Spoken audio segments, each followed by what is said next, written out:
আচ্ছা, কখনো কি ভেবে দেখেছেন এই বিশাল পৃথিবী, অসীম আকাশ, তারকারাজি সবকিছু কি কোনো সুনির্দিষ্ট পরিকল্পনা ছাড়া এমনি এমনি সাজানো হয়েছে? প্রতিটি মানুষের যাপিত জীবনে যা ঘটে, যেমন বয়স, সুখ দুঃখ, ত্যাগ সাফল্য, জীবন মৃত্যু সবকিছু কি শুধুই কাকতালীয়, নাকি এর পেছনে এমন কোনো মহাসূত্র আছে যেই সূত্রের অ্যালগোরিদম অনুযায়ী পরিচালিত হয় সবকিছু? দর্শক, সেই মহাসূত্র এমন এক ডাটাবেজে সুরক্ষিত আছে যেখানে কোনোদিন কোনো হ্যাকার ঢুকতে পারেনি, পারবেও না। আর এটি এমন এক জায়গায় রয়েছে যা একমাত্র আল্লাহ ছাড়া কেউ জানেও না, কারণ এর নিরাপত্তার দায়িত্বে রয়েছেন স্বয়ং মহান রব্বুল আলামিন, যেই ডাটাবেজের নাম লওহে মাহফুজ।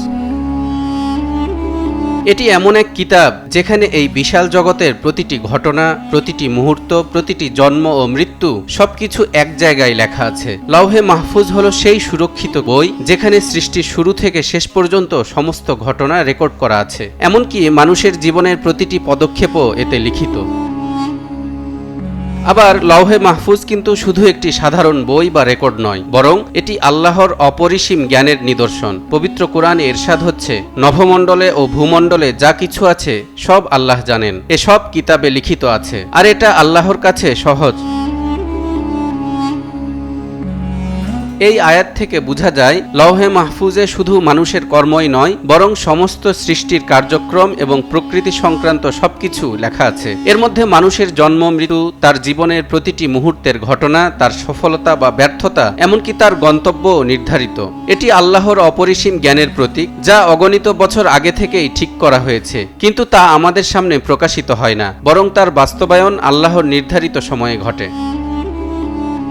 দর্শক, এবার আসুন লওহে মাহফুজ কিসের তৈরি, এটি কত বড়, এর ধরন কেমন, এটি কোথায় অবস্থিত, এসব বিষয় জানার চেষ্টা করি। হযরত ইবনে আব্বাস রাদিয়াল্লাহু তাআলা আনহু বলেন, লওহে মাহফুজ লাল ইয়াকুত পাথরের তৈরি। তার উপরের অংশ আরশের সাথে সংযুক্ত এবং নিচের অংশ একজন সম্মানিত ফেরেশতার উপর। হযরত আনাস রাদিয়াল্লাহু তাআলা আনহু বলেন, লওহে মাহফুজ হযরত ইসরাফিলের পিঠের উপর। হযরত মাকাতিল রহমাতুল্লাহ আলাইহি বলেন, লওহে মাহফুজ আরশের ডান দিকে অবস্থিত।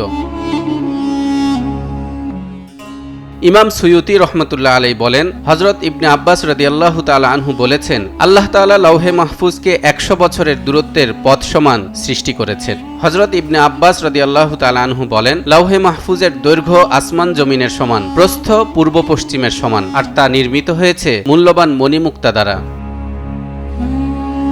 আল্লাহ তাআলা সর্বপ্রথম কলম সৃষ্টি করে তাকে আদেশ দেন লওহে মাহফুজে সমস্ত কিছুর বিবরণ লিখিত আকারে সংরক্ষণ করতে। মহানবী হযরত মুহাম্মদ সাল্লাল্লাহু আলাইহি ওয়াসাল্লামের উপর কুরআন নাজিল হবার আগে তা এই সুরক্ষিত ফলকেই সংরক্ষিত ছিল। আল্লাহ বলেন, বরং এটা তো সেই মহাগ্রন্থ আল কোরআন যা লওহে মাহফুজে লিপিবদ্ধ। এবার প্রশ্ন হচ্ছে, এটি কি মানুষের জীবনের সঙ্গে সম্পর্কিত?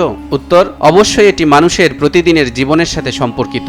মানুষের অজ্ঞতার কারণে সে হয়তো মনে করতে পারে তার সমস্ত কর্মকাণ্ডই তার নিজের সিদ্ধান্তের ফল, কিন্তু বাস্তবে সেসব কিছুই লওহে মাহফুজে লেখা রয়েছে। ইসলামিক বিশ্বাস অনুযায়ী আল্লাহ যা লিখে রেখেছেন তা সমস্ত সৃষ্টির জন্য পূর্ব নির্ধারিত। মানুষ তার স্বাধীন ইচ্ছার দ্বারা জীবনের কিছু সিদ্ধান্ত নিতে পারে, তবে তার প্রতিটি কাজ এবং সিদ্ধান্তের পরিণতি আল্লাহর কুদরতের পরিকল্পনায় সঠিকভাবে স্থান পায়। অতএব লওহে মাহফুজের মধ্যে প্রতিটি মানুষের জীবনের প্রতিটি স্নায়ু, প্রতিটি সিদ্ধান্ত এবং প্রতিটি ঘটনা একত্রিত রয়েছে। সেই সাথে তার ভাগ্য, তার কর্মফল, তার জীবনের শুরু ও শেষ, এমনকি তার রিজিকের পরিমাণও নির্ধারিত রয়েছে। ইসলামে আল্লাহর কুদরত এবং ক্ষমতা সম্পর্কে আলোচনা করতে গেলে যেসব অনন্য ও রহস্যময় বিষয়কে তুলে ধরতে হয় তার মধ্যে অন্যতম এই লওহে মাহফুজ, যেখানে আল্লাহ তাআলা সৃষ্টির আদি থেকে অন্ত পর্যন্ত সমস্ত ঘটনা, সিদ্ধান্ত এবং রেকর্ড সযত্নে ধারণ করে রেখেছেন। এটি মানবজাতির জন্য এক চিরন্তন সত্য। আল্লাহ সর্বদা সবকিছু জানেন এবং তার পরিকল্পনা অবিচলিত। আমাদের জীবন, কর্ম এবং পরিণতি এই মহান ডাটাবেস থেকেই নির্ধারিত, আর এটি আল্লাহর মহিমা এবং তার অসীম জ্ঞানের একটি উদাহরণ। এই মহান জ্ঞান কেবল আমাদের মানসিকতা ও বিশ্বাসকে শক্তিশালী করে, যাতে আমরা বুঝতে পারি পৃথিবীতে ঘটে যাওয়া প্রতিটি ঘটনা আল্লাহর ইচ্ছার অধীনে এবং তার সিদ্ধান্ত অনুযায়ী। আল্লাহর প্রতি পূর্ণ বিশ্বাস ও আনুগত্য আমাদের আখিরাতের পথ সুগম করতে সহায়তা করবে। তালহা ইবনে রেজা, নিউজ 24।